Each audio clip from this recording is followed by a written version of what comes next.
What's up guys, my name is Daniel Sean Smith. If you don't already know me, I am a voice actor, and content creator, and today we're talking about one of my favorite video games of all time, Final Fantasy VIII. Let's go!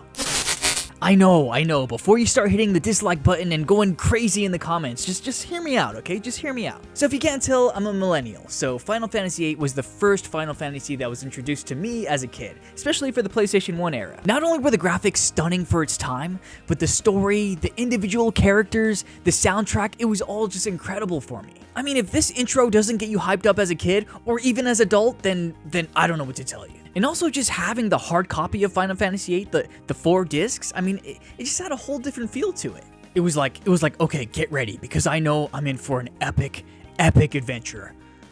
Whew, still got it to this day, baby. Alright, so the story starts off with a badass protagonist, Squall Leonhardt. And not only was his outfit probably like the coolest thing any protagonist could wear, but he had a freaking gunblade. A freaking gunblade! Making him, in my opinion, one of the coolest protagonists in a Final Fantasy game. But it doesn't stop there. You had Zell with the brass knuckles, Quistis with the whip, Sophie with the nunchucks, Irvine with that cool-ass shotgun, and Renoa with that crossbow, like, blade type thing.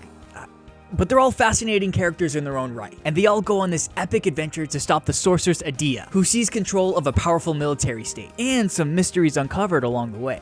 And you get into a lot of kerfuffles.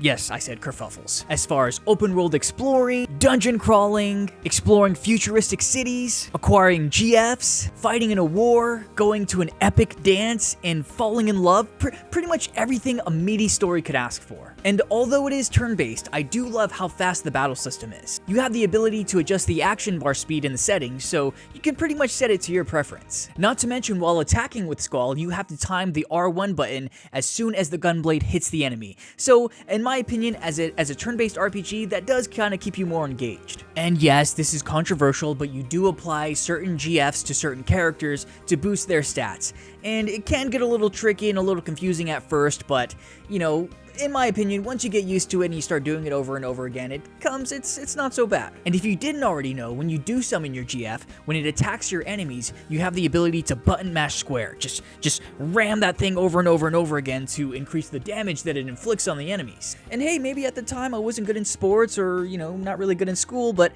I was a good button masher and, you know, that kind of made me feel proud.